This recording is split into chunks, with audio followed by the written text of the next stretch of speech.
जय माता दी।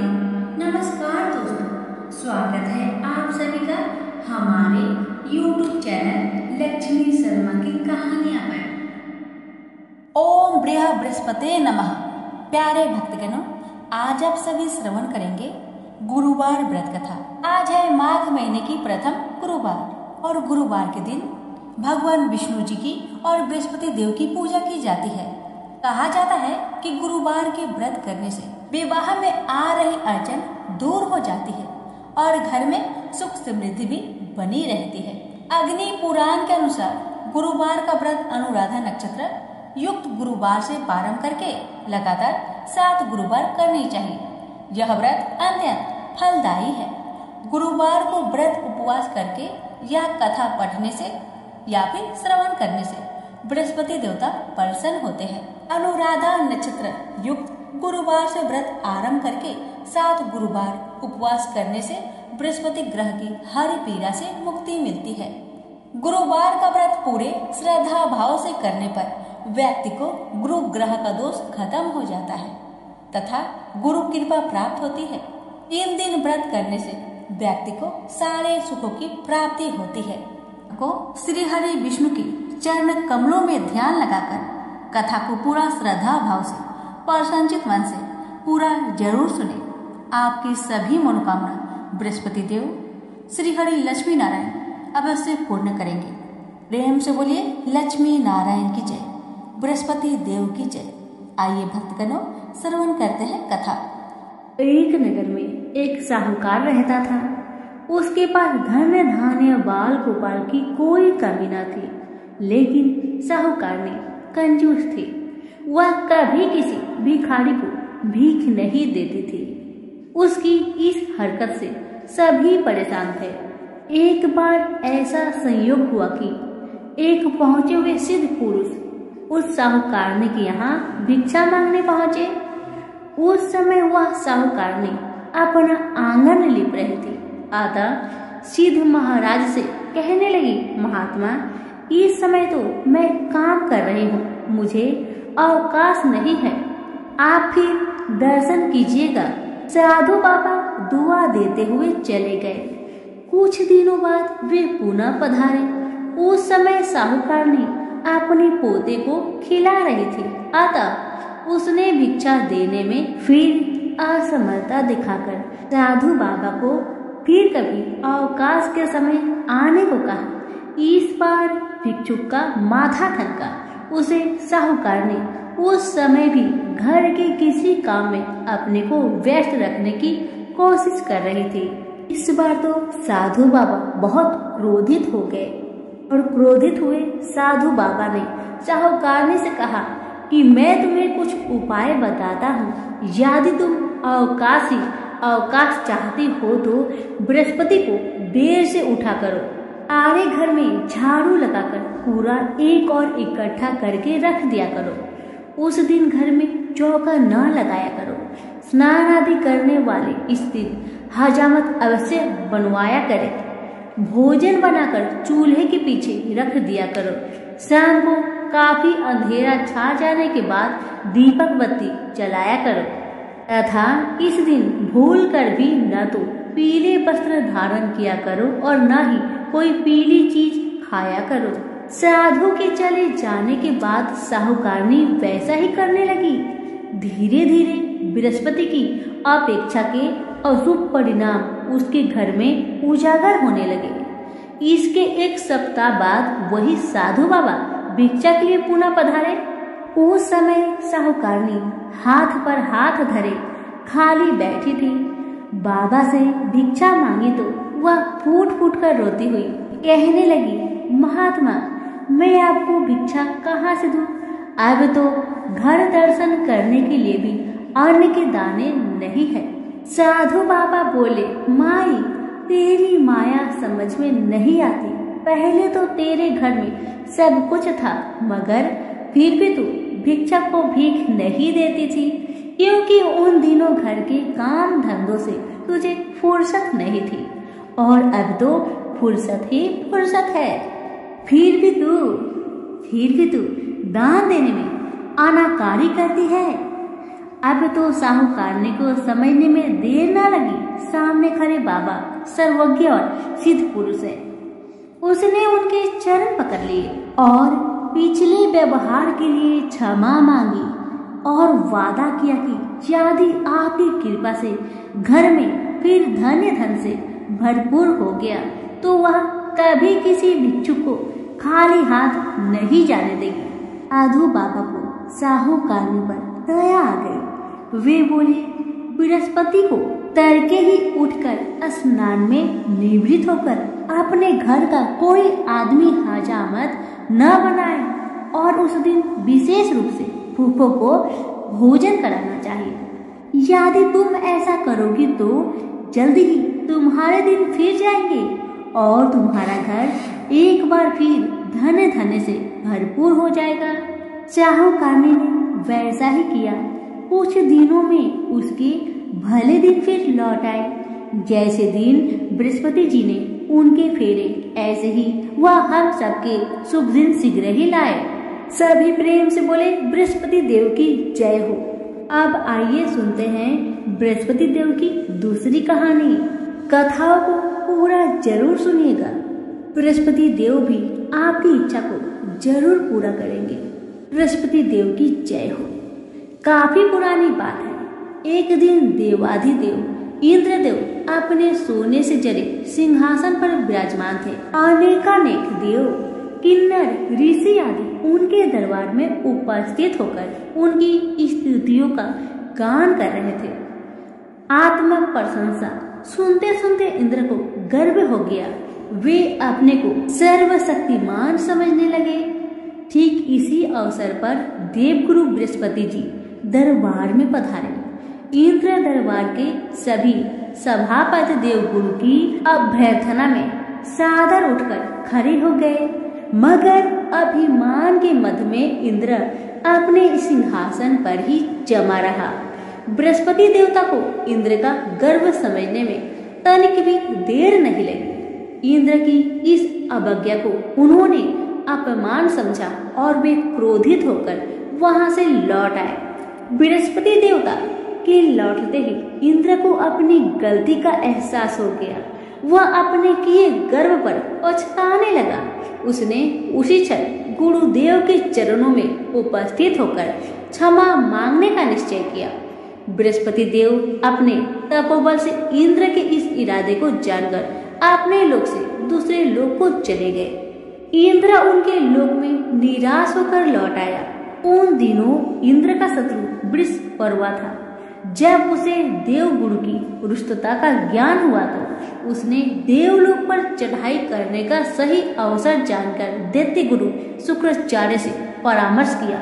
उन्हें बृहस्पति की बात जच गई। शुक्राचार्य की आज्ञा और बृहस्पति के नेतृत्व में दैत्य सेना ने इंद्र लोक को घेरकर ऐसी मार लगाई कि इंद्रदेव को छठी का दूध याद आ गया। हार कर वे सिर पर पैर रखकर ब्रह्मा जी की सेवा में उपस्थित हुए। उन्होंने इंद्र को तत्वस्था के पुत्र विश्वरूपा की शरण में जाने को कहा। विश्वरूपा अपने समय का सर्वश्रेष्ठ ज्ञानी विज्ञानी ब्राह्मण था। इंद्र ने जब उनके प्रकार से विश्वरूपा की वंदना की तो वे बड़े कठिनाई से देवराज के पुरोहित बनने को तैयार हुए। विश्वरूपा ने पिता की आज्ञा प्राप्त कर आचार्यत्व स्वीकार कर ऐसा यत्न किया कि देवराज को विजय प्राप्त हुई। वे पुनः आसन पर विराजमान हुए। विश्वरूपा के 3 मुख थे। प्रथम से वे सोमवल्ली लता के रस का पान करते थे, दूसरे मुख से मदिरा पीते थे और तीसरे मुख से अन्न जल ग्रहण करते थे। विजयी देवराज ने विश्वरूपा के आचार्यत्व में यज्ञ करने की इच्छा प्रकट की तो वे देवराज को यज्ञ कराने लगे। यज्ञ के दौरान अनेक दैत्यों ने विश्वरूपा से एकांत में संपर्क स्थापित करके कहा, आपकी माता दैत्य कन्या है, इस कारण आपका कर्तव्य है कि प्रत्येक तीसरी आहुति देते समय आप नाम अवश्य ही ले लिया करें।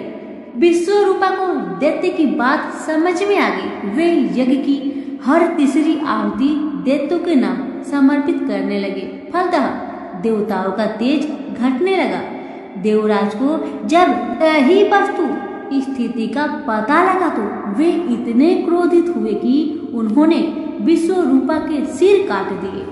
विश्वरूपा के मदिरा पीने वाले मुख से भौरा बना, सोमभली पीने वाले मुख से कबूतर बना और अन्य खाने वाले मुख से तीतर बना। विश्वरूपा की हत्या करते ही ब्रह्म हत्या के कारण देवराज का स्वरूप ही बदल गया। विश्वरूपा का हत्या का पाप बड़ा भारी था। देवताओं के 1 वर्ष तक पुष्टचरण करने पर भी जब ब्रह्म हत्या का पाप न कटा तो देवराज ने सभी देवताओं सहित ब्रह्मा जी की स्तुति की। उन्हें दया आ गई। वे बृहस्पति देवता को साथ लेकर वहां पधारे। दोनों को इंद्र और देवताओं पर दया आ गई। उन्होंने ब्रह्म हत्या के पाप के 4 भाग किए। उसका 1 भाग उन्होंने धरती को सौंपा। फलतः धरती में ऊंचे नीचे गड्ढे हो गए। तभी ब्रह्मा जी ने धरती को वरदान दिया कि ये गड्ढे अपने आप भर जाया करेंगे। पाप का दूसरा भाग वृक्षों को सौंपा गया, जिसके कारण उनका दुख गोद बनकर बहता रहता है। ब्रह्मा जी के वरदान के कारण केवल गूगल का गोद पवित्र माना जाता है। पाप का तीसरा भाग यौवन प्राप्त स्त्रियों को दिया गया, जिसके कारण वे प्रत्येक मास अशुद्ध होकर प्रथम दिन चंडालनी, दूसरे दिन ब्रह्मघातिनी और तीसरे दिन धोबी रहकर चौथे दिन शुद्ध होती है।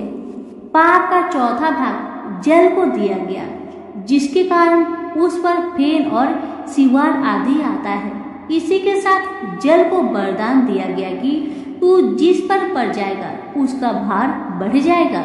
इस प्रकार बृहस्पति जी इंद्र से संतुष्ट हुए और उनकी तथा ब्रह्मा जी की कृपा से इंद्र की जैसे पाप ताप करे, वैसे ही बृहस्पति देवता हम सब पर अपनी कृपा बनाए रखे। तो सभी प्रेम से बोलिए बृहस्पति देव की जय हो। अब आइए सुनते हैं बृहस्पति देव की तीसरी कहानी। सभी प्रेम से बोलिए बृहस्पति देव की जय। आज आप सभी सुनेंगे देवगुरु बृहस्पति की कहानी। गुरुवार व्रत करने से बृहस्पति देवता प्रसन्न होते हैं। यह व्रत अत्यंत फलदायी है। अग्नि पुराण के अनुसार अनुराधा नक्षत्र युक्त गुरुवार से आरंभ करके 7 गुरुवार व्रत करने से बृहस्पति ग्रह की हर पीड़ा से मुक्ति मिलती है। बृहस्पतिवार व्रत कथा प्राचीन समय की बात है। एक नगर में एक बड़ा व्यापारी रहता था। वह जहाजों में माल लादकर दूसरे देशों में भेजा करता था, परंतु उसकी पत्नी अत्यंत कंजूस थी। वह किसी को एक दमड़ी भी नहीं देनी चाहती थी। एक बार सेठ जब दूसरे देश व्यापार करने गया तो पीछे से बृहस्पति देव ने साधु का वेश में उसकी पत्नी से भिक्षा मांगी। व्यापारी की पत्नी बृहस्पति देव से बोली, हे साधु महाराज, मैं इस दान और पुण्य से तंग आ गई हूँ।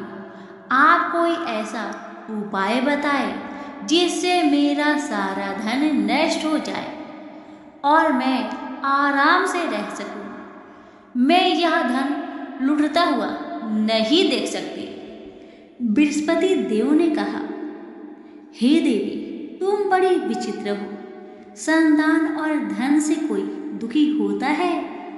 अगर अधिक धन है तो इसे शुभ कार्यों में लगाओ।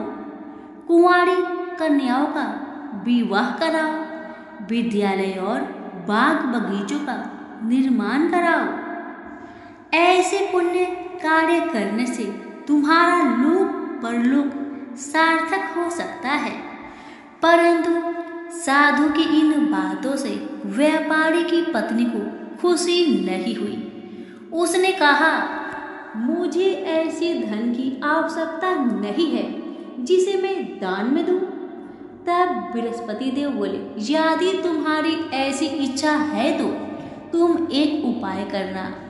7 बृहस्पतिवार घर को गोबर से लीपना, अपने केशों को पीली मिट्टी से धोना, केशों को धोते समय स्नान करना, व्यापारी से हजामत बनाने को कहना, भोजन में मांस मदिरा खाना, कपड़े अपने घर धोना, ऐसा करने से तुम्हारा सारा धन नष्ट हो जाएगा। इतना कहकर बृहस्पति देव अंतर्ध्यान हो गए। व्यापारी की पत्नी ने बृहस्पति देव के कहे अनुसार 7 बृहस्पतिवार वैसा ही करने का निश्चय किया। केवल 3 बृहस्पतिवार बीते थे कि उसके समस्त धन संपत्ति नष्ट हो गई और वह परलोक सिधार गई। जब व्यापारी वापस आया तो उसने देखा कि उसका सब कुछ नष्ट हो चुका है। उस व्यापारी ने अपनी पुत्री को सत्वाना दी और दूसरे नगर जाकर बस गया। वहां वह जंगल से लकड़ी काटकर लाता और शहर में बेचता। इस तरह वह अपना जीवन व्यतीत करने लगा। एक दिन उसकी पुत्री ने दही खाने की इच्छा प्रकट की, लेकिन व्यापारी के पास दही खरीदने के पैसे नहीं थे। वह अपनी पुत्री को अवशासन देकर जंगल में लकड़ी काटने चला गया। वहां एक वृक्ष के नीचे बैठ अपनी पूर्व दशा पर विचार कर रोने लगा। उस दिन बृहस्पतिवार था। तभी वहां बृहस्पति देव साधु के रूप में सेठ के पास आए और बोले, हे मनुष्य, तू इस जंगल में किस चिंता से बैठा है? तब व्यापारी बोला, हे महाराज, आप सब कुछ जानते हैं। इतना कहकर व्यापारी अपनी कहानी सुनाकर रो पड़ा। बृहस्पति देव बोले, देखो बेटा, तुम्हारी पत्नी ने बृहस्पति देव का अपमान किया था, इसी कारण तुम्हारा यह हाल हुआ है। लेकिन अब तुम किसी प्रकार की चिंता मत करो। तुम गुरुवार के दिन बृहस्पति देव का पाठ करो। 2 पैसे के चने और गुड़ को लेकर जल के लोटे में शक्कर डालकर वह अमृत और प्रसाद अपने परिवार के सदस्यों और कथा सुनने वालों में बांट दो। स्वयं भी प्रसाद और चनरा मिलट लो। भगवान तुम्हारा अवश्य कल्याण करेंगे। साधु की बात सुनकर व्यापारी बोला, महाराज, मुझे तो इतना भी नहीं बचता कि मैं अपनी पुत्री को दही लाकर दे सकूं। इस पर साधु जी बोले, तुम लकड़ियां शहर में बेचने जाना। तुम्हें लकड़ियों के दाम पहले से चौगुने मिलेंगे, जिससे तुम्हारे सारे कार्य सिद्ध हो जाएंगे। उसने लकड़ियां काटी और शहर में बेचने के लिए चल पड़ा। उसकी लकड़ियां अच्छे दाम में बिक गई, जिससे उसने अपनी पुत्री के लिए दही लिया और गुरुवार की कथा हेतु चना गुड़ लेकर कथा की और प्रसाद बांटकर स्वयं भी खाया। उसी दिन परंतु अगले बृहस्पतिवार को वह कथा करना भूल गया। अगले दिन वहां के राजा ने एक बड़े यज्ञ का आयोजन कर पूरे नगर के लोगों के लिए भोज का आयोजन किया। राजा की आज्ञा अनुसार पूरा नगर राजा के महल में भोज करने गया, लेकिन व्यापारी व उसकी पुत्री तनिक विलंब से पहुंचे। अतः उन दोनों को राजा ने महल में ले जाकर भोजन करवाया। जब वे दोनों लौटकर आए तब रानी ने देखा कि उसका खूंटी पर टंगा हार गायब है। रानी को व्यापारी और उसकी पुत्री पर संदेह हुआ कि उसका हार उन दोनों ने ही चुराया है। राजा की आज्ञा से उन दोनों को कारावास की कोठरी में कैद कर दिया गया। कैद में पड़कर दोनों अत्यंत दुखी हुए। वहां उन्होंने बृहस्पति देवता का स्मरण किया। बृहस्पति देव ने प्रकट होकर व्यापारी को उसकी भूल का आभास कराया और उन्हें सलाह दी कि गुरुवार के दिन कैद खाने के दरवाजे पर तुम्हें 2 पैसे मिलेंगे। उनसे तुम चने और मुनक्का मंगवाकर विधि पूर्वक बृहस्पति देवता का पूजन करना, तुम्हारे सब दुख दूर हो जाएंगे। बृहस्पतिवार को कैद खाने के द्वार पर उन्हें 2 पैसे मिले। बाहर सड़क पर एक स्त्री जा रही थी। व्यापारी ने उसे बुलाकर गुड़ और चने लाने को कहा। इस पर वह स्त्री बोली, मैं अपने बहू के लिए गहने लेने जा रही हूँ, मेरे पास समय नहीं है। इतना कहकर वह चली गई। थोड़ी देर बाद वहां से एक और स्त्री निकली। व्यापारी ने उसे बुलाकर कहा कि हे बहन, मुझे बृहस्पतिवार की कथा करनी है, तुम मुझे 2 पैसे का गुड़ चना ला दो। बृहस्पति देव का नाम सुनकर वह स्त्री बोली, भाई मैं तुम्हें अभी गुड़ चना लाकर देती हूँ। मेरा एकलौता पुत्र मर गया है, मैं उसके लिए कफन लेने जा रही थी, लेकिन मैं पहले तुम्हारा काम करूँगी, उसके बाद अपने पुत्र के लिए कफन लाऊंगी। वह स्त्री बाजार से व्यापारी के लिए गुड़ चना ले आई और स्वयं भी बृहस्पति देव की कथा सुनी।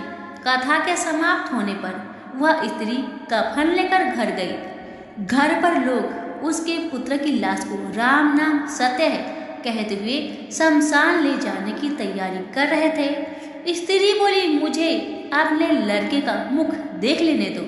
अपने पुत्र का मुख देखकर उस स्त्री ने उसके मुख में प्रसाद और चंद्रामृत डाला। प्रसाद और चंद्रामृत के प्रभाव से वह पुनः जीवित हो गया।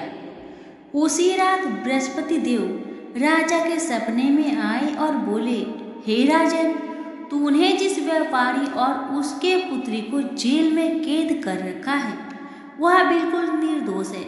तुम्हारी रानी का हार वही खूंटी पर टांगा है। दिन निकलता तो राजा रानी ने हार खूंटी पर लटका हुआ पाया।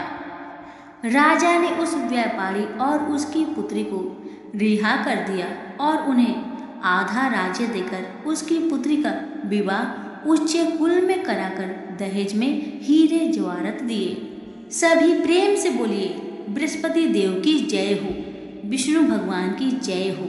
अब आइए सुनते हैं बृहस्पति देव की चौथी कहानी, बृहस्पति देव की जय हो। तो आइए सुनते हैं यह कथा। बहुत पहले की बात है।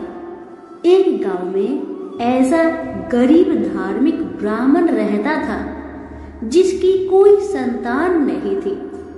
वह रोज नहा धोकर मन से देवताओं की पूजा करते हुए संतान की मांग करता, लेकिन ब्राह्मण की पत्नी खूब आलसी थी।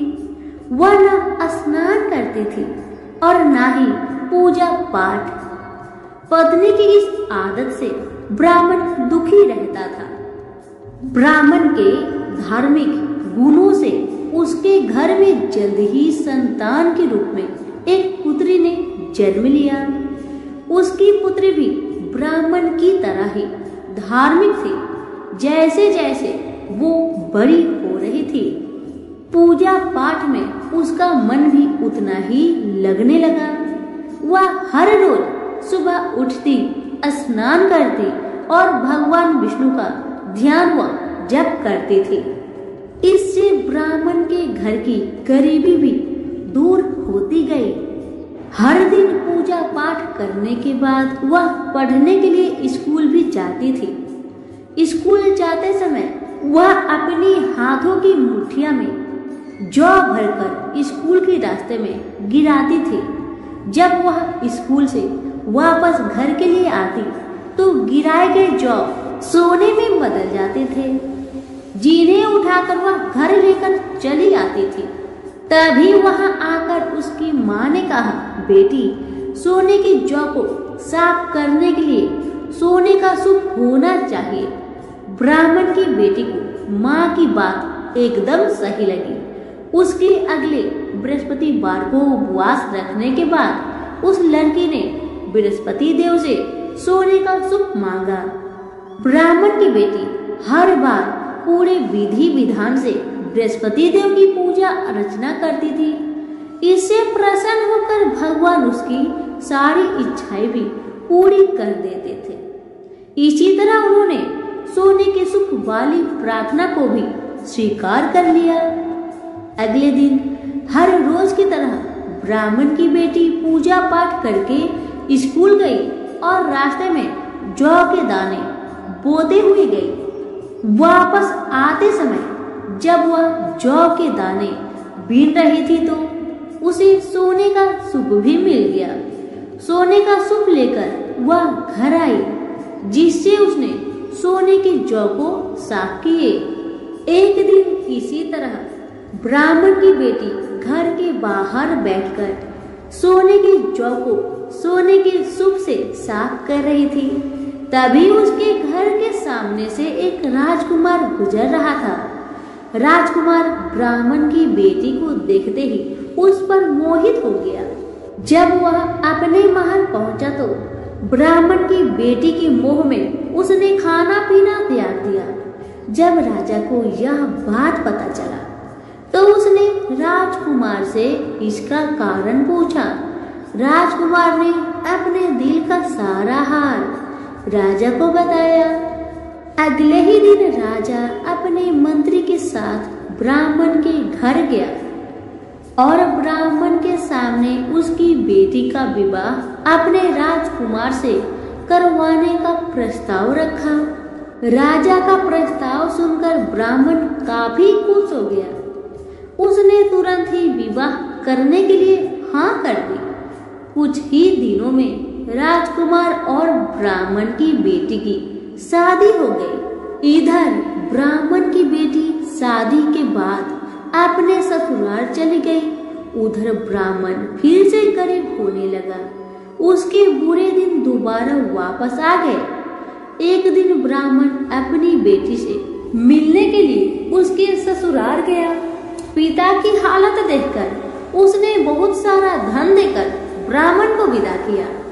बेटी का दिया हुआ धन कुछ ही दिनों में खत्म हो गया और ब्राह्मण गरीब की वजह से परेशान हो गया। ब्राह्मण फिर से अपनी बेटी से मिलने के लिए महल गया और उसने बेटी को सारी समस्याएं बताई। अपने गरीब ब्राह्मण पिता की बात सुनकर उसकी बेटी ने कहा, पिताजी, कल आप माँ को लेकर मेरे पास आए। मैं उन्हें बृहस्पति देव के उपवास और पूजन की विधि बताऊंगी। इसे करने से सारी समस्याएं दूर हो जाएगी। ब्राह्मण ने ऐसा ही किया। अगले दिन वह अपनी पत्नी को लेकर महल में बेटी से मिलने के लिए गया। पुत्री ने अपनी माँ को बहुत समझाया कि उन्हें आलस त्याग कर सुबह स्नान करना चाहिए और भगवान विष्णु की पूजा करनी चाहिए। लेकिन ब्राह्मण की पत्नी ने उसकी एक भी बात नहीं सुनी। वह अभी भी पहले की ही तरह रहती थी। माँ की ऐसी हरकतों से तंग आकर एक दिन उसकी पुत्री ने माँ को एक कोठरी में बंद कर दिया। उसे जबरन सुबह स्नान करवाया और भगवान विष्णु की पूजा करवाई। इससे उसकी माँ की बुद्धि में सुधार हो गया। अगले ही दिन से ब्राह्मण की पत्नी सुबह उठती, स्नान करती और भगवान विष्णु की पूजा करती। साथ ही बेटी के बताए अनुसार हर बृहस्पतिवार के दिन वह उपवास भी करने लगी।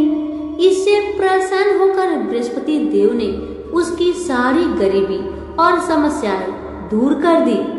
फिर वह एक सुखी और संपन्न जीवन जीने लगी। इस व्रत के प्रभाव से मृत्यु के बाद ब्राह्मण और उसकी पत्नी को स्वर्ग का द्वार भी मिला।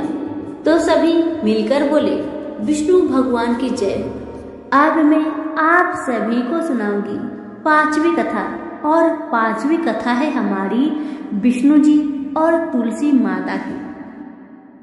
श्री पद्म पुराण में तुलसी को पूर्व जन्म में जालंधर नामक दैत्य की पत्नी वृंदा बतलाया गया है। जालंधर को लोकहित में मारने के लिए भगवान विष्णु को सालग्राम बनना पड़ा। इसलिए इसको समस्त ब्रह्मांड भूत नारायण का प्रतीक माना गया है। भगवान विष्णु के वरदान से वृंदा को तुलसी का पौधा बनना पड़ा, जिसे सर्वत्र पूजा जाता है। ऐसा कहा जाता है कि वृंदा की भक्ति और विष्णु के प्रति उसका समर्पण ही तुलसी की पत्तियों में सुगंध बनकर आया है। भारतीय नारी तुलसी को सौभाग्यदायिनी मानकर उनकी पूजा और व्रत करती है। कथा ईश्वर पर्व की कथा का उल्लेख श्री पद्म पुराण में इस प्रकार हुआ है। प्राचीन समय में जलांधर नामक एक दैत्य ने अपनी उत्पातों के कारण सभी को भयभीत कर रखा था। उसकी पत्नी वृंदा रूपवती होने के साथ एक पतिव्रता स्त्री थी। उसी के प्रताप से वह सर्व विजय बना हुआ था। उस दैत्य से भयभीत होकर ऋषि मुनि और देवतागण भगवान विष्णु के पास अपनी विपदा सुनाने पहुंचे तो उन्होंने वृंदा का पति धर्म भंग करके उसका बल छीन करने का निश्चय किया। भगवान विष्णु ने अपनी योग माया से एक मृत शरीर वृंदा के आंगन में फेंकवा दिया। उसे अपने पति का शरीर समझकर वृंदा ने उसका आलिंगन कर लिया। इससे उसका पति धर्म नष्ट हो गया, जबकि उसका पति तो देवलोक में इंद्र से युद्ध कर रहा था। इधर वृंदा का अस्तित्व नष्ट हुआ तो उसका पति युद्ध में हारकर मृत्यु को प्राप्त हुआ।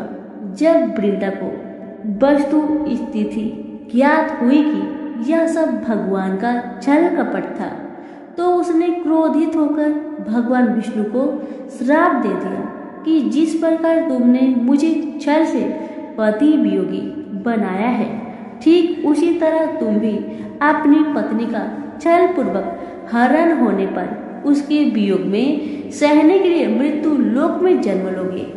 इतना कहकर वृंदा अपने पति के शव के साथ उसके वियोग में तड़पती हुई सती हो गई। कालांतर में राम अवतार के समय भगवान राम को सीता का ऐसा ही वियोग सहन करने पड़ा। पार्वती ने वृंदा की भस्म में तुलसी, आंवला और मालती के वृक्ष लगाए। इनमें से तुलसी को भगवान विष्णु ने वृंदा का रूप समझकर अपनाया। कुछ लोग यह भी मानते हैं कि भगवान विष्णु ने छल से वृंदा का अस्तित्व भंग कराया था, तो उसने उन्हें पत्थर बनने का श्राप दिया था। इस पर भगवान विष्णु ने कहा, तुम मुझे लक्ष्मी से भी ज्यादा प्रिय हो गई हो। यह सब तुम्हारे अस्तित्व का ही फल है कि तुलसी बनकर तुम सदा मेरे साथ रहोगे। जो भी तुम्हारे साथ मेरा विवाह करेगा वह परम धाम को प्राप्त होगा। यही कारण है कि सालग्राम की पूजा बिना तुलसी दल चढ़ाई अधूरी मानी जाती है। इस प्रकार स्त्रियां प्रतिवर्ष तुलसी का विवाह भगवान विष्णु की प्रसन्नता पाने के लिए कराती है। सभी प्रेम से बोले तुलसी माता की जय हो। अब आइए सुनते हैं बृहस्पति जी की आरती। ओम जय बृहस्पति वार देवा, जय बृहस्पति वार देवा, छिन छिन भोग लगाओ फल मेवा। ओम जय बृहस्पति वार देवा, तुम पूर्ण परमात्मा, तुम अंतर्यामी, जगत पिता जगदीश्वर, तुम सबके स्वामी। ओम जय बृहस्पति वार देवा, चनरा मृत निज निर्मल, सब पातक हरता, सकल मनोरथ दायक, कृपा करो भरता। ओम जय बृहस्पति वार देवा, तन मन धन अर्पण कर जो शरण परे, प्रभु प्रकट तब हो करे, आदर द्वार खरे। ओम जय बृहस्पति वार देवा, दीन दयाल दयानिधि, भक्त हितकारी, पाप दोष सब हरता, भाव बंधन हारी। ओम जय बृहस्पति वार देवा, सकल मनोरथ दायक, सब संचय तारो, विषय विकार मिटाओ, संतन सुखकारी।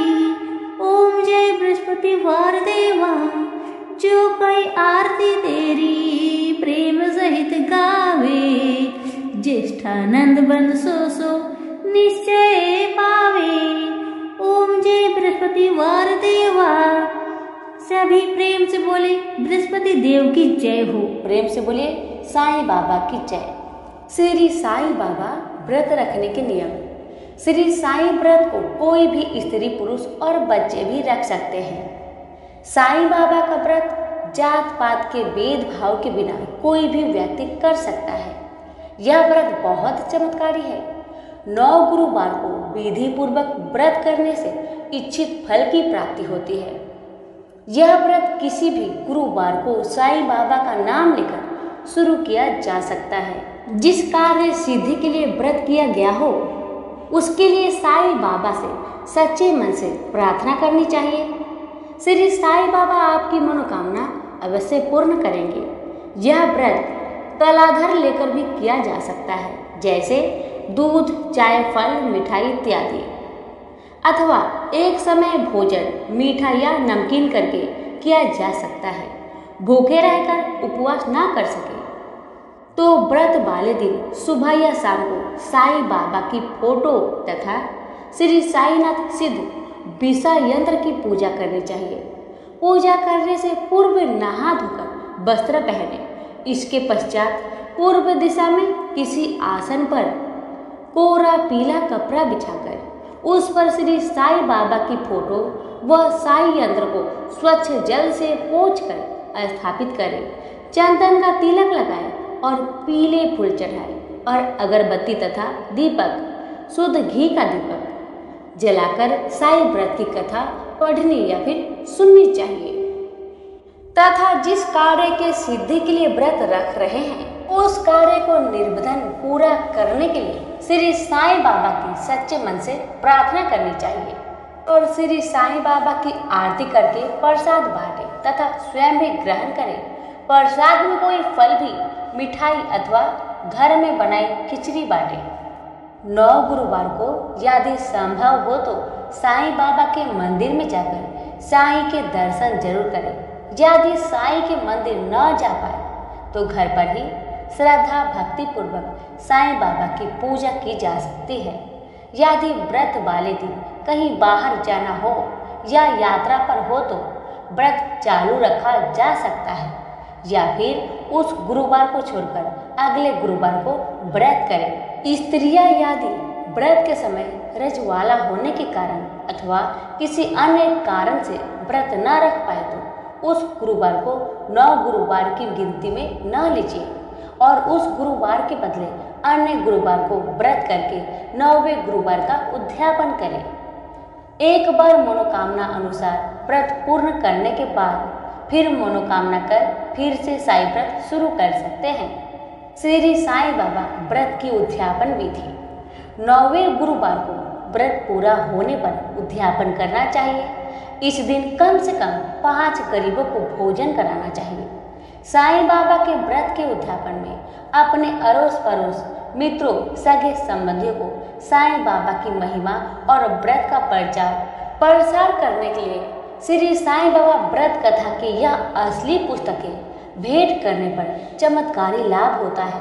इस तरह व्रत का उद्यापन करें। 9वें गुरुवार को जितनी भी पुस्तकें भेंट देनी है उन्हें तिलक लगाकर पूजा में रखें और बाद में बांटें, जिनसे उन व्यक्तियों की भी मनोकामना पूर्ण हो जिसे आप ये पुस्तक भेंट में दे रहे हैं। श्री साईनाथ सिद्ध बिसा यंत्र जिसकी 9 गुरुवार पूजा की है उस मंत्र को अपने पूजा के स्थान पर स्थापित कर दे। उपरोक्त विधि पूर्वक व्रत रखने उद्यापन करने से अवश्य ही सभी मनोकामनाएं पूर्ण होंगी, ऐसा साईं भक्तों का विश्वास है। अब सुनिए श्री साईं बाबा की व्रत कथा। रामा बहन और उनके पति दीपक एक बड़े नगर में रहते थे। दोनों का एक दूसरे के प्रति बड़ा प्रेम भाव था और वह अपने घर परिवार में आनंद पूर्वक रहते थे। दीपक भाई का अच्छा खासा कारोबार था। परंतु उनका स्वभाव थोड़ा कठोर या और बोलने का शायद उन्हें ढंग न आता था। अचानक समय ने अपना पासा पलटा और दीपक भाई का अच्छा खासा चलता हुआ कारोबार एकदम से ठप पड़ गया। अत्यधिक घाटा होने के कारण उन्होंने व्यवसाय पूरी तरह से बंद कर दिया और समय के हाथों विवश होकर घर पर बैठ गए। इस कारण उनके स्वभाव में पहले से ज्यादा उग्रता आ गई। बात बात पर लड़ना झगड़ना उनकी आदत बन गई थी। इसी वजह से उनकी अक्सर अपने पास पड़ोसियों से भी कहा सुनी हो जाती थी। उनके इस स्वभाव के कारण उनके पड़ोसी भी खिन्न रहते थे। रमा बहन बहुत ही धार्मिक स्वभाव की स्त्री थी। वह भगवान पर पूर्ण श्रद्धा और विश्वास रखती थी। इसीलिए शायद बिना कुछ कहे सब कुछ चुपचाप सह लेती थी। उन्हें विश्वास था कि ईश्वर एक दिन कोई न कोई रास्ता अवश्य निकालेंगे। एक दिन दोपहर के समय रमा बहन के घर पर एक वृद्ध साधु महाराज दरवाजे पर आए। उनके चेहरे पर अद्भुत तेज था और आंखों से अमृत बरस रहा था और उन्होंने आकर दाल चावल की मांग की। रमा बहन ने तुरंत हाथ धोकर उस साधु महाराज को दाल चावल लाकर दिए और हाथ जोड़कर उन्हें नमस्कार किया। वृद्ध साधु ने आशीर्वाद दिया, साईं सदा सुखी रखे। रमा बहन ने कहा, महाराज सुख अपने भाग्य में ही नहीं है, और फिर अपने दुखी जीवन की काफी कहानी कह डाली। तब साधु महाराज ने रमा के दुखों को दूर करने हेतु उन्हें श्री साईं बाबा के 9 गुरुवार के व्रत करने के बारे में बताया। उन्होंने बताया कि मन्नत मांगकर 9 गुरुवार को व्रत करना और एक समय फलाहार या भोजन करना, संभव हो सके तो 9 गुरुवार साईं मंदिर जाकर साईं के दर्शन करना, वह घर पर साईं बाबा की 9 गुरुवार विधि पूर्वक पूजा करना और विधिवत उद्यापन करना, गरीबों को भोजन कराना, श्री साईं व्रत कथा की 5, 7, 11, 21, 51 या 101 पुस्तक भेंट करना, जिससे साईं बाबा की महिमा का प्रचार प्रसार हो सके। इससे चमत्कारी लाभ होता है। कलयुग में यह व्रत बड़ा चमत्कारी व्रत है। यह सभी मनोकामनाएं पूर्ण करता है, लेकिन साईं बाबा पर अटूट श्रद्धा, विश्वास और धीरज रखना जरूरी है। व्रत को करते समय मन में किसी के भी प्रति ईर्ष्या, द्वेष नहीं होना चाहिए और झूठ, छल, कपट आदि बुरी आदतों को भी त्याग देना चाहिए। साईं का स्मरण करते रहना चाहिए। इस सब बातों को ध्यान में रखकर जो भी व्यक्ति साईं व्रत व उद्यापन करता है, साईं बाबा उसकी मनोकामना अवश्य पूर्ण करेंगे। साधु महाराज से ऐसे वचन सुनकर रमा बहन अत्यंत प्रसन्न हुई और उन्होंने भी गुरुवार से 9 गुरुवार का व्रत लिया। 9वें गुरुवार को व्रत पूर्ण होने पर उन्होंने उद्यापन किया और गरीबों को भोजन कराया। साईं व्रत था कि 101 पुस्तक भेंट की। इससे उनके घर के झगड़े झंझट दूर हुए। घर में बहुत ही सुख शांति हो गई। दीपक भाई का स्वभाव में आश्चर्यजनक बदलाव आने लगा। उन्होंने फिर से अपना कारोबार शुरू कर दिया। थोड़े ही समय में उनके घर में सुख समृद्धि बढ़ गई। दोनों पति पत्नी सुखी जीवन बिताने लगे। एक दिन रमा बहन की जिठानी अपने पति के साथ उनके घर मिलने आई। दोनों पति पत्नी को खुश देखकर उन्हें बड़ी प्रसन्नता हुई। उन्होंने रमा बहन से पूछा कि उनके जीवन में यह चमत्कार कैसे हुआ, और बातों ही बातों में उन्होंने बताया कि उनके बच्चे पढ़ाई नहीं करते और परीक्षा में फेल हो गए, दिनों दिन बिगड़ते जा रहे हैं, जिसकी वजह से सब कुछ होते हुए भी हम लोग बहुत परेशान हैं। तो रमा बहन ने उन्हें 9 गुरुवार को साईं बाबा के व्रत करने की महिमा बताई। साईं बाबा की भक्ति से बच्चे अच्छी तरह से पढ़ पाएंगे और कहना भी मानेंगे, लेकिन इन सब के लिए साईं बाबा पर पूर्ण श्रद्धा और विश्वास रखना जरूरी है। साईं बाबा सबकी सहायता करते हैं। उसने रमा बहन से व्रत का उद्यापन की विधि बतलाने को कहा। रमा ने 9 गुरुवार तक व्रत करने व संभव हो तो साईं मंदिर में जाकर साईं दर्शन करने के लिए कहा और ये भी बताया कि यह व्रत स्त्री पुरुष एवं बच्चे सभी कर सकते हैं। 9 गुरुवार साईं बाबा की फोटो तथा सिद्ध साईं यंत्र की पूजा करना, फूल चढ़ाना, दीपक अगरबत्ती आदि प्रसाद चढ़ाना एवं साईं बाबा का स्मरण करना, आरती करना आदि विधि बताई। साईं व्रत कथा, साईं स्मरण, साईं चालीसा, कवच, साईं बावनी, साईं नाम माला आदि का पाठ करना, 9वें गुरुवार को उद्यापन करना, यथाशक्ति साईं व्रत कथा की पुस्तकें पास पड़ोस मित्रों और सगे संबंधियों को भेंट कर देना। उनकी जेठानी यह सब सुन बहुत प्रसन्न हुई। उसने भी अपने घर जाकर पूर्ण श्रद्धा और विश्वास से 9 गुरुवार का व्रत किया, जिसका परिणाम ये हुआ कि उनके बच्चे अब मन लगाकर पढ़ने लगे और सभी का कहा मानते तथा घर के छोटे मोटे कामों में भी हाथ बटाते तथा परीक्षा होने पर अपनी कक्षा में फर्स्ट आए। अब तो वह अपने मोहल्ले पड़ोस में दुखी लोगों को साईं बाबा के चमत्कारी व्रत का महात्म्य बताने लगी, जिसके फलस्वरूप उनकी सहेली की बेटी, जिसकी उम्र ज्यादा होती जा रही थी, बहुत अच्छी जगह शादी साईं व्रत रखने से हो गई। एक पड़ोसन जिनके पति गंभीर रूप से बीमार थे, वो भी साईं व्रत की कृपा से स्वस्थ हो गए। और भी ऐसे अनेक अद्भुत चमत्कार हुए थे। रमा बहन ने कहा कि साईं बाबा की महिमा महान है। हे साईं बाबा, जैसे आप लोगों पर प्रसन्न होते हैं, अपनी कृपा करते हैं, वैसे हम पर भी प्रसन्न हो, अपनी कृपा करना और जो भी इस कथा को पढ़े या सुने उसके भी सभी मनोरथ पूर्ण हो। तो सभी मिलकर बोले साईं महाराज की जय। अब सुनिए श्री साईं बाबा की आरती। आरती श्री साईं गुरुवर की, रमानंद सदा सुरवर की, जाकी कृपा विपुल सुखकारी, दुख शोक संकट भयहारी, श्रीदी में अवतार रचाया, चमत्कार से तत्व दिखाया, कितने भक्त चरण थर आए, वे सुख शांति चिरंतर पावे, भाव धरे जो मन में जैसा, पावन अनुभव वो ही बैसा, गुरु की ऊदी लगावे तन को, समाधान लाभत उस मन को, साईं नाम सदा जो गावे, सो फल जग में ससवत पावे, गुरु बासर करी पूजा सेवा, उस पर कृपा करत गुरुदेवा, राम कृष्ण हनुमान रूप में दे दर्शन, जानत सो मन में विविध धर्म के सेवक आते, दर्शन इच्छित फल पाते। जय बोलो साईं बाबा की, जय बोलो अवधूत गुरु की, साईं दास आरती को गावे, घर में वसी सुख मंगल पावे। प्रेम से बोलिए श्री साईं बाबा की जय। कथा अच्छी लगी तो दूसरों को शेयर करना ना भूले। धन्यवाद।